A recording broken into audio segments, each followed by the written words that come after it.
100년 만에 처음으로 캐나다군이 미국과의 전쟁을 가정한 작전 계획을 수립했습니다.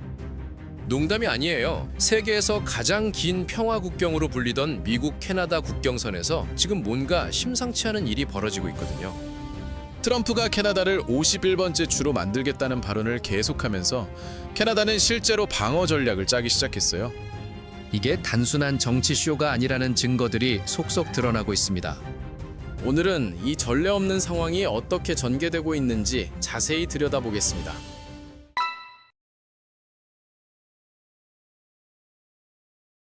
캐나다 마크 카니 총리가 스위스 다보스 포럼에서 던진 경고는 날카로웠어요. 테이블에 앉지 못하면 메뉴판에 오르게 된다는 그의 발언은 직접적으로 미국을 거론하지 않았지만 누구를 겨냥한 건지 명확했거든요. 강대국들이 경제 통합을 무기로 삼아 관세를 지렛대로 공급망을 약점으로 활용하는 게 단순한 변화가 아니라 세계 질서의 파열이라고 규정했습니다. 중견국들이 함께 행동하지 않으면 하나씩 각계격파 당할 수 있다는 위기의식이 고스란히 드러난 거죠. 같은 날 트럼프는 소셜미디어에 캐나다 영토 전체에 성조기가 펄럭이는 합성 이미지를 올렸어요. 단순한 농담치고는 너무 구체적이고 반복적이거든요. 그린란드 병합 의지를 공개적으로 밝힌 것도 모자라 이제 캐나다까지 노골적으로 타겟팅하는 상황입니다. 미국 역사상 대통령이 동맹국의 주권을 이렇게 공개적으로 위협한 사례는 찾아보기 어려워요. 캐나다의 대응은 상징적 제스처에 그치지 않고 있습니다. 영국 텔레그래프 보도에 따르면 캐나다 정부는 그린랜드에 병력을 파견하는 방안을 실제로 검토 중이에요. 덴마크의 그린랜드 주권을 지지한다는 상징적 메시지를 보내면서 동시에 미국의 영토 확장 야욕에 맞서는 국제 연대를 구축하겠다는 의도거든요. 작은 제스처처럼 보이지만 캐나다가 실제 군사 행동까지 고려한다는 점에서 상황의 심각성을 보여줍니다.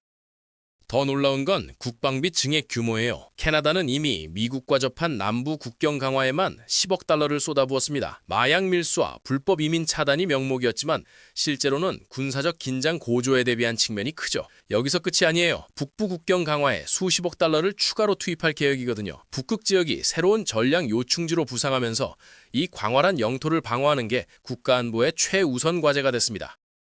카니 총리는 취임 직후 북극 조기 경보 레이더 시스템 구축에만 40억 달러 이상을 배정했어요. 북극 지역 군사력을 향후 수년간 대폭 증강하겠다는 방침도 발표했습니다. 기후변화로 북극해 항로가 열리면서 이 지역의 전략적 가치가 급상승했거든요. 러시아와 중국도 북극에서 군사력을 강화하고 있는 상황에서 미국까지 그린란드 병합을 공공연히 언급하니 캐나다 입장에서는 북극 방어가 생존 문제가 된 거죠.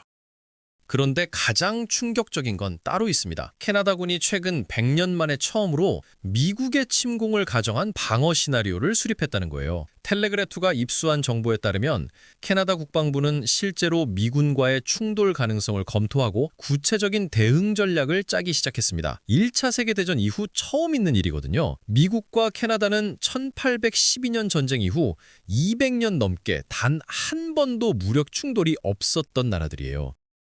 캐나다군 장성들이 내린 결론은 냉정했습니다. 정면 대결은 불가능하다는 거예요. 당연한 얘기죠. 캐나다 경력은 예비군 포함해서 약 10만 명 수준입니다. 반면 미군은 280만 명이 넘거든요. 인구 차이를 생각하면 더 극명해요. 미국 인구는 3억 3천만 명, 캐나다는 4천만 명 정도니까 거의 8배 이상 차이가 나는 겁니다. 군사비 규모도 비교가 안 돼요. 미국은 연간 8천억 달러 이상을 국방비로 쓰는데 캐나다는 270억 달러 수준이거든요.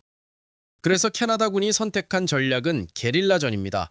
정규전으로는 승산이 없으니 비정규전, 매복 공격, 게릴라식 저항으로 버티겠다는 거죠. 베트남이나 아프가니스탄에서 미군이 겪었던 것과 비슷한 방식을 상정하는 겁니다. 광활한 영토와 험준한 지형을 활용해서 장기전으로 끌고 가면서 미군의 보급선을 끊고 점령 비용을 최대한 높이겠다는 전략이에요. 캐나다 국방당국의 내부 평가는 더 암울합니다.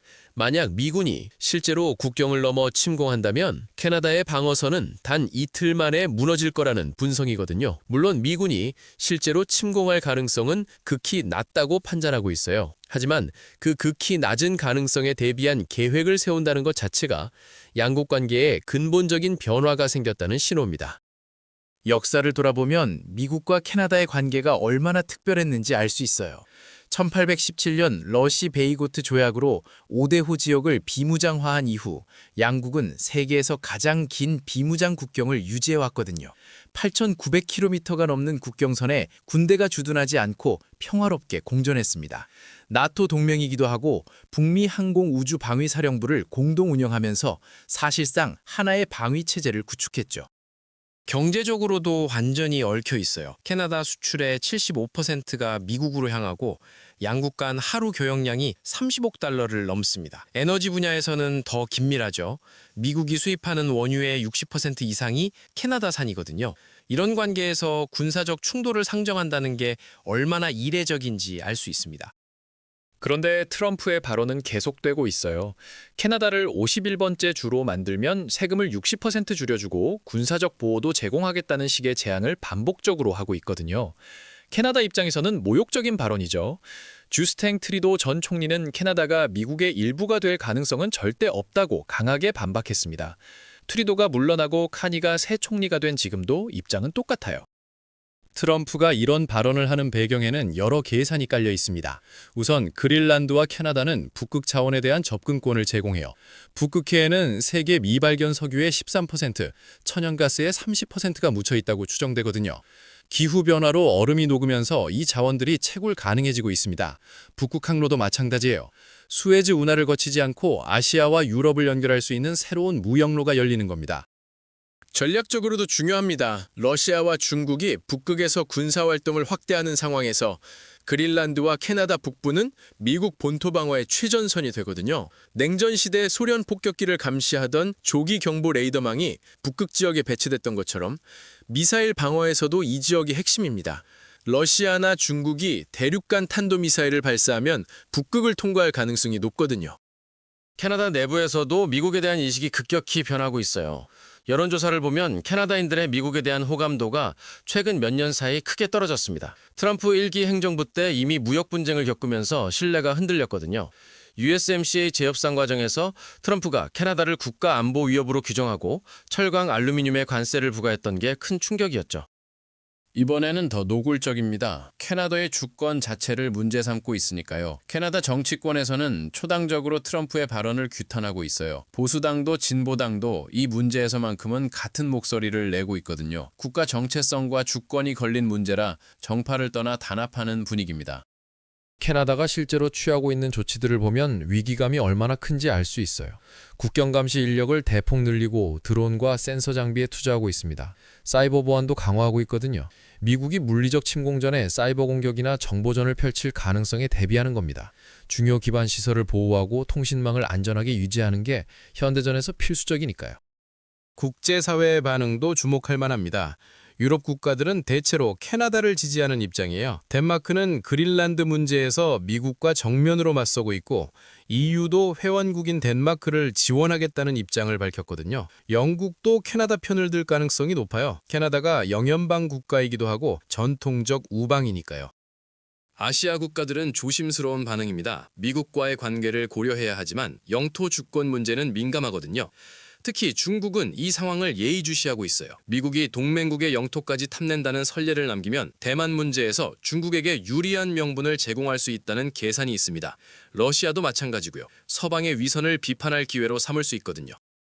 경제적 영향도 만만치 않습니다. 미국-캐나다 관계가 악화되면 북미 경제 전체가 타격을 받아요. 공급망이 깊숙이 연결돼 있어서 한쪽이 흔들리면 다른 쪽도 영향을 받을 수밖에 없거든요.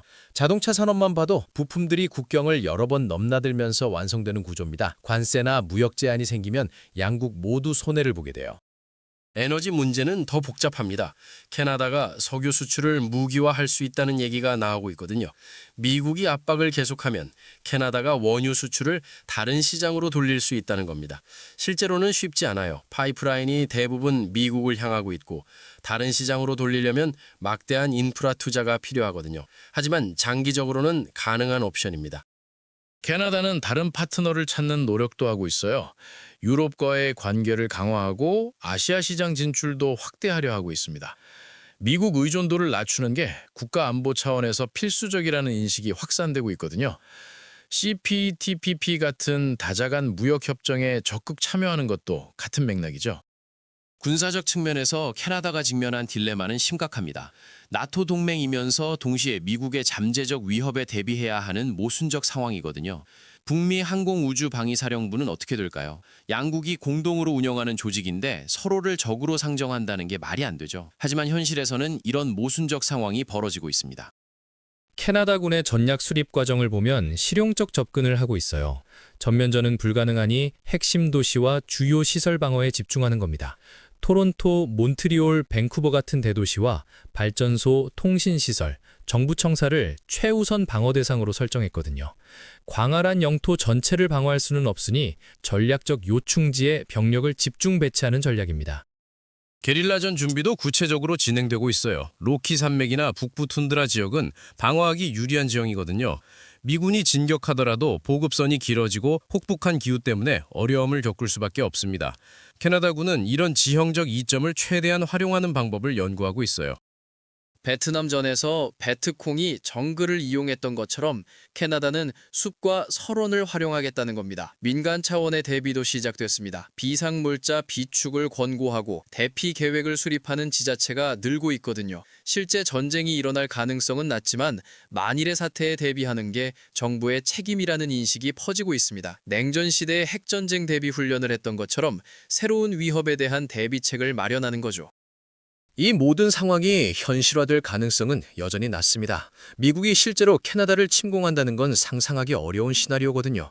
국제법 위반이고 네이토 체제 붕괴를 의미하며 미국의 국제적 신뢰도를 완전히 무너뜨리는 행위입니다. 국내 정치적으로도 미국인들이 캐나다와의 전쟁을 지지할 리 없어요. 양국 간 인적 교류가 워낙 많고 가족이나 친구가 국경 너머에 있는 경우가 많거든요. 하지만 캐나다가 이런 대비를 한다는 것 자체가 중요한 의미를 갖습니다.